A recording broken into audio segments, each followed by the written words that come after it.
Hello friends, welcome back to the new tutorial of the Vue JS. Today we are going to learn about the HTTP and the Axios tutorial. In the previous video we have done about the fetch API.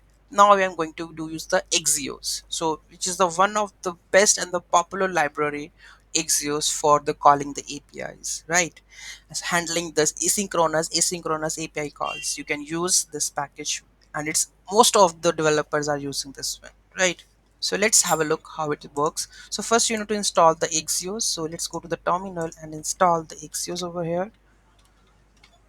npm i Axios. This is that one. This installed like this.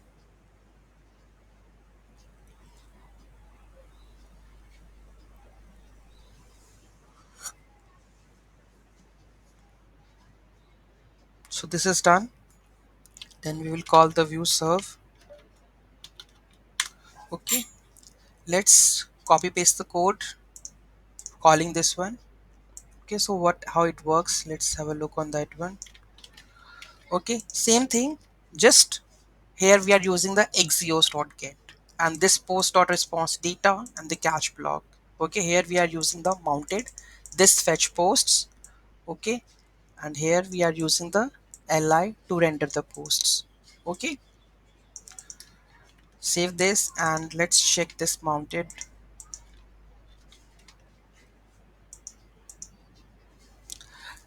The mounted lifecycle hook triggers when the component is mounted to the DOM. Inside it, we are calling the this fetch data call initiating the API request immediately after the component is mounted. So let's have I have just described the mounted over here called after the component has been mounted to the DOM and the template has been rendered and the component is now visible in the DOM. That's why we are using the mounted over here, right? So here you can see mounted, this will call and this API triggers over here and whatever the data comes up, it will set into this dot posts and here in the template, it will render, update the templates, right? So if I go and you can see that the posts are coming over here. Okay. I think in the console we have printed nothing. No. So here you can also print and check this one that what the response data is coming over here. Okay. You can copy this and console.log over here to check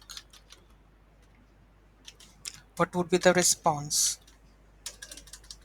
Okay, let's check this one and here you can see that you are getting the full object, right? Here we have a data, we have an array. Okay, and for this one we are using the loop over here and rendering the data over here, right? Any doubt, any query in that, do let me know in the comment section. Thank you so much for watching this video. Have a great day.